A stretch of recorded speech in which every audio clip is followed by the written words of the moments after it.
योग आसन प्राणायाम आदि करते हैं, तब इसका पूरा लाभ होता है।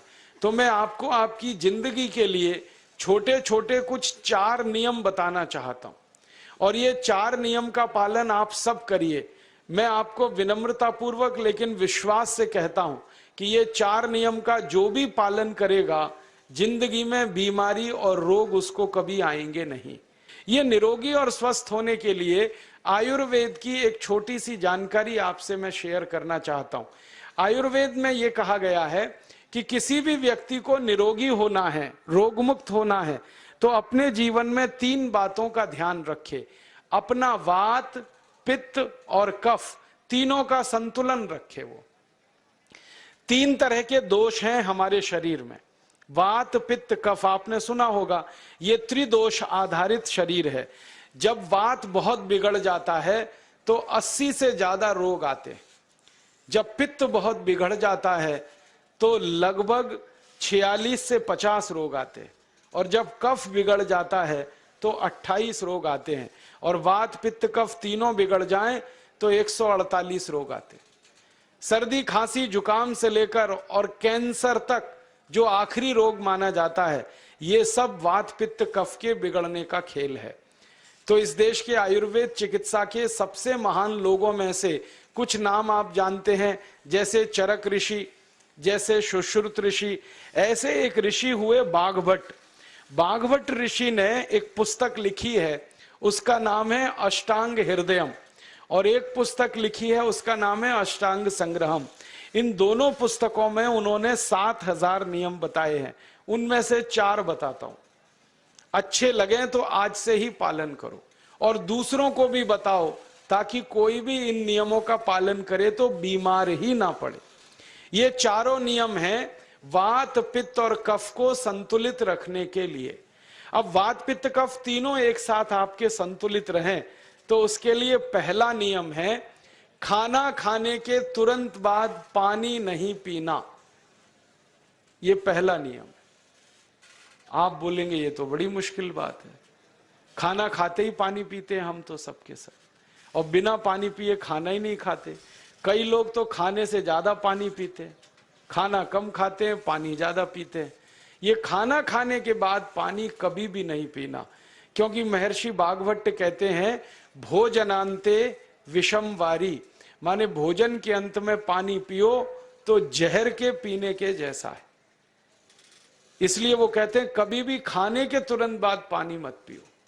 अब आप मुझे पूछोगे क्यों नहीं पिए, कारण बता दो।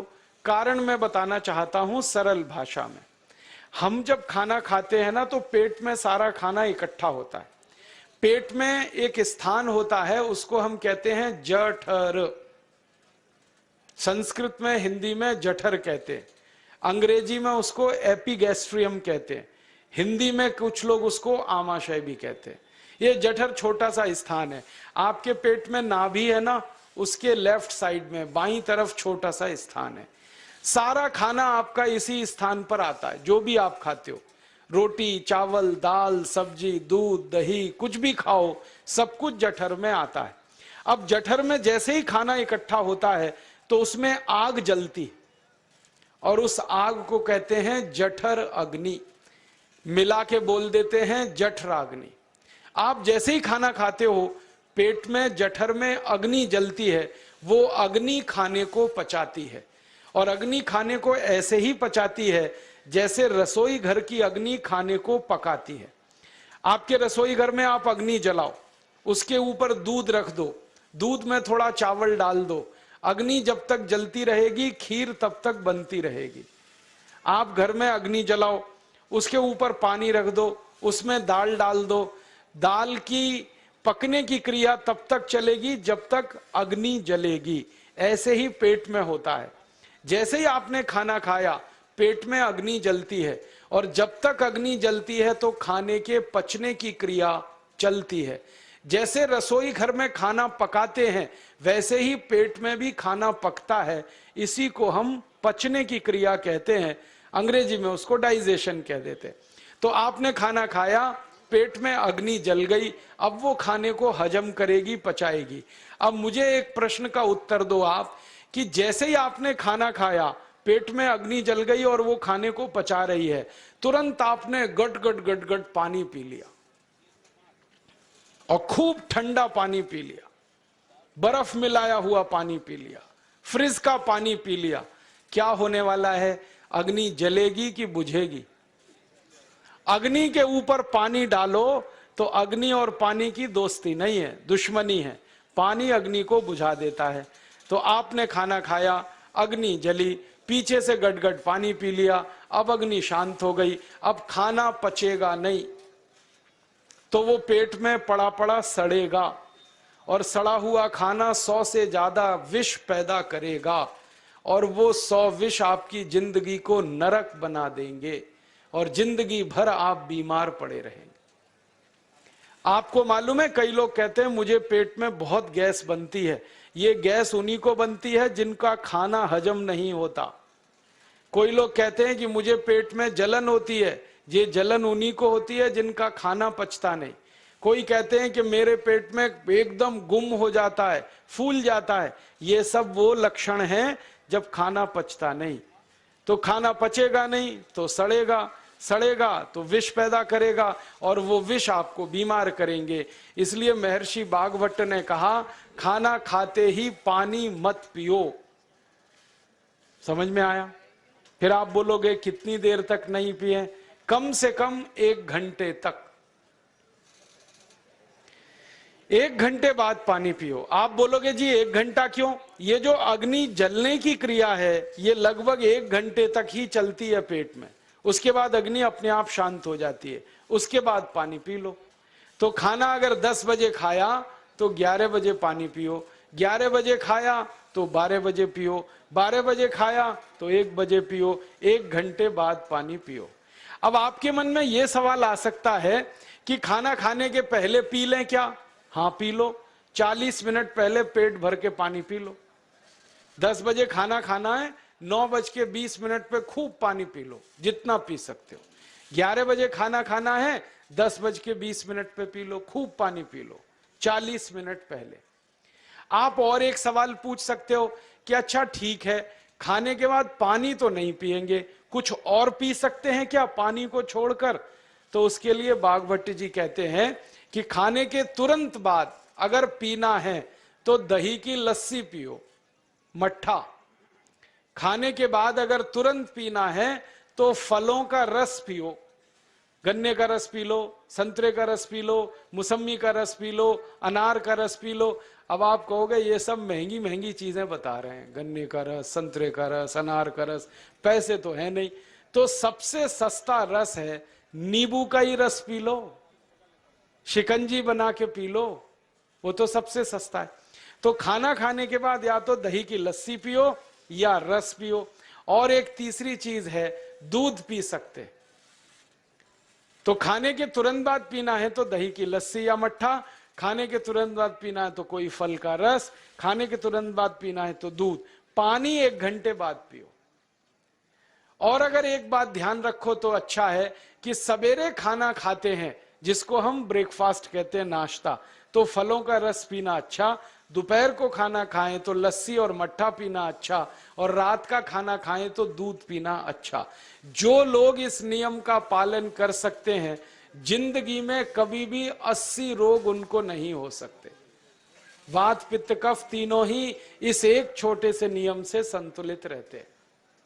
तो ये पहला नियम मैंने आपसे कहा।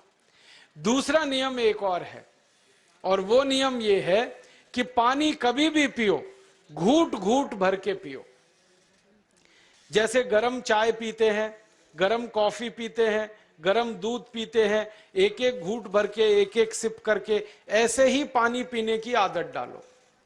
ये मुंह में एक बार गिलास लगा लिया, गटागट उसको खाली कर दिया, ये तरीका गड़बड़ है। 1 घूट पानी, 2 घूट पानी एक बार में उतना ही पियो। आप बोलोगे ये क्या चक्कर है? बात ऐसी है कि एक एक घूट पानी जब हम पीते हैं तो मुंह की लार पानी के साथ मिलकर पेट में अंदर जाती है, और ये जो मुंह की लार होती है ये क्षारीय होती है और पेट में हमेशा अम्ल बनता रहता है।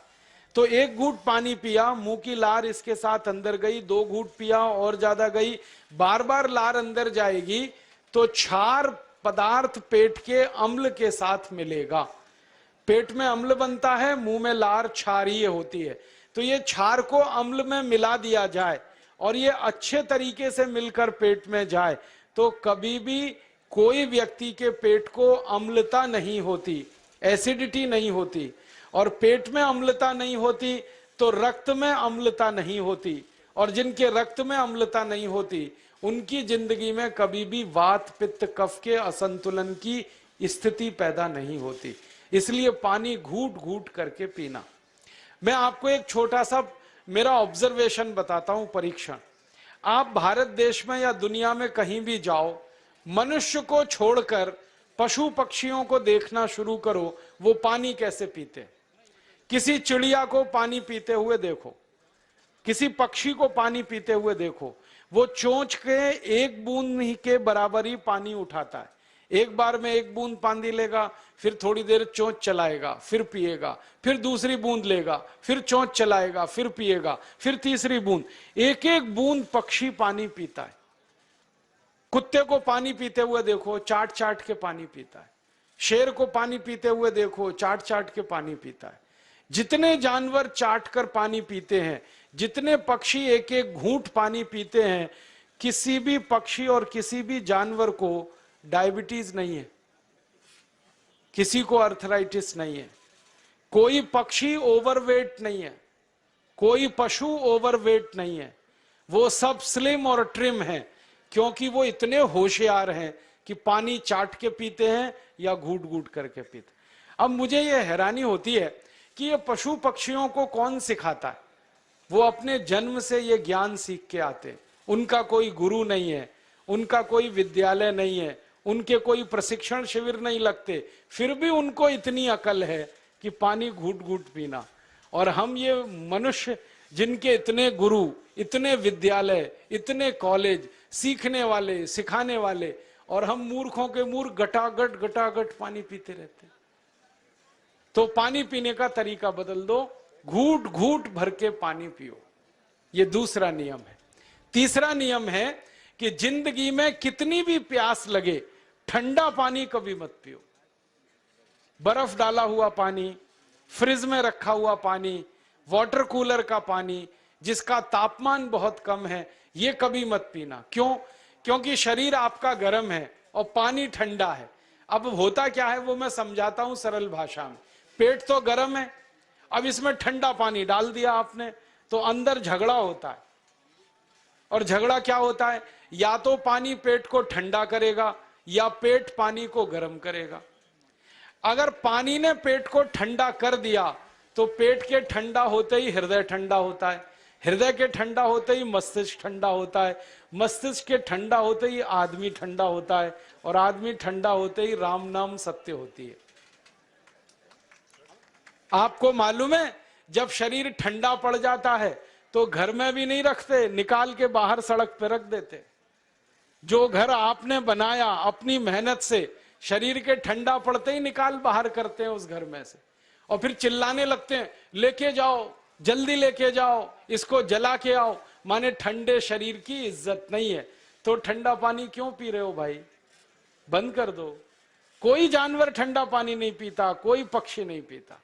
तो आप ये ठंडा पानी पीना बंद करो, सादा पानी पीना शुरू करो। और गर्मी के दिनों में बहुत अगर आपको तकलीफ है तो मिट्टी के घड़े का पानी पी लेना, फ्रिज का और बर्फ का नहीं पीना। ये तीसरा नियम है। और चौथा और आखिरी नियम है कि आप सवेरे ही सवेरे जब सोकर उठते हो तो सबसे पहले पानी पियो। जैसे ही आपकी आंख खुल गई तो पहले 2-3 गिलास पानी पी लो, उसके बाद आप टॉयलेट में जाओ। उठते ही पानी पियोगे तो 2 फायदे हैं। पहला फायदा यह है कि पानी पेट में जाकर बड़ी आंत को साफ करता है, और जैसे ही बड़ी आंत की सफाई होगी पेट पे दबाव पड़ेगा और आप संडास घर में जाएंगे, 2-3 मिनट में पेट आपका साफ हो जाएगा। जिनका पेट सुबह एक बार में साफ हो जाता है उनकी जिंदगी में कभी रोग नहीं आता। इसलिए सुबह सुबह उठते ही पेट साफ होना जरूरी है। और उठते ही पानी पियोगे तो मुंह की जो लार है वो पानी के साथ मिलकर अंदर जाएगी।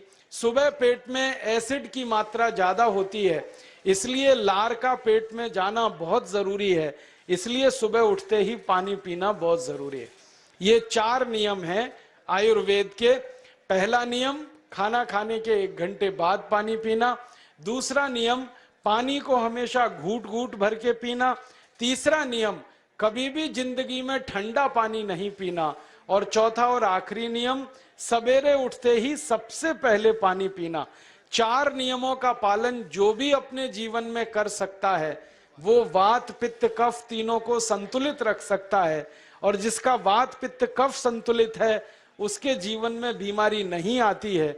और जो बीमार नहीं पड़ते हैं वो स्वस्थ और तंदुरुस्त और सुखी रहते हैं। उनकी जिंदगी का खर्चा कम होता है और देश का भी बहुत सारा पैसा बचता है।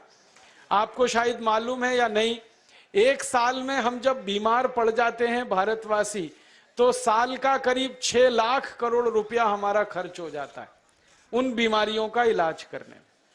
इसलिए इतना पैसा फालतू में हम खर्च करें हर साल 6 लाख करोड़, ये बहुत बड़ी रकम है।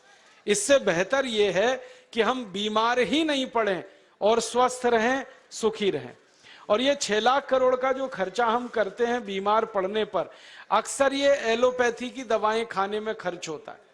और जो एलोपैथी की दवाएं हम खा रहे हैं, जैसे paracetamol, Baralgan, Butazone, oxyphenbutazone, aspirin, Disprin, Novalgin, ये सब ऐसी खराब दवाएं हैं जो दुनिया के देशों में 20 साल पहले बंद हो चुकी हैं, भारत में धड़ल्ले से बिक रही हैं और हमको बीमारियों से ज्यादा गंभीर बीमारियों में फंसा रही। ज्यादातर दवाएं जो आप खाते हो वो किडनी खराब कर देती हैं, लीवर खराब कर देती हैं, आंतों में घाव कर देती हैं, विकलांगता आ जाती है, पैरालिसिस हो जाता है, ब्रेन हेमरेज हो जाता है, हार्ट अटैक आ जाता है। दुनिया में लगभग इस समय 84,000 दवाएं बिकती हैं। और आपको सुनकर हैरानी होगी, उनमें से मात्र 117 दवाएं हैं जो काम की हैं, बाकी सब बेकार की दवाएं हैं। उन बेकार की दवाओं को खाकर हम 6 लाख करोड़ खर्च करते हैं। ये बहुत दुख और अफसोस की बात है। और ये 6 लाख करोड़ का खर्चा समाज के वो लोग करते हैं जिनको जिंदगी में हर समय अपना आर्थिक स्थिति को देख के चलना पड़ता है, जिनकी आमदनी बहुत नहीं है, जिनके घर में आमदनी के बहुत ज्यादा साधन नहीं है, उनको ये पैसा खर्च करना पड़ता है। तो कई बार क्या होता है, किसी का घर बिक जाता है, किसी का खेत बिक जाता है, किसी के घर के गहने गिरवी रख जाते हैं, किसी को कर्ज लेना पड़ जाता है, किसी को कर्ज लेकर दोबारा कर्ज लेना पड़ जाता है। मैंने इस हिंदुस्तान में पिछले 15 साल के प्रवास में देखा कि गांव-गांव के गरीब किसान कर्ज ले लेकर ये महंगी दवाएं खाकर इलाज करते हैं, डॉक्टरों को पैसा देते हैं, दवा कंपनियों को देते हैं, और वो पैसा फिर इस देश में से दूसरे देश में चला जाता है, क्योंकि अक्सर ये दवाएं बनाने वाली कंपनियां विदेशी होती हैं। तो हम 6 लाख करोड़ खर्च करें अपने खून पसीने की कमाई का, उससे अच्छा ये है बीमार ही ना पड़े, दवा खाने की जरूरत ही ना पड़े, तो हम सुखी रहें, स्वस्थ रहें। तो योग प्राणायाम करें, 4 नियमों का जीवन में पालन करें, बहुत आसान है आपके लिए।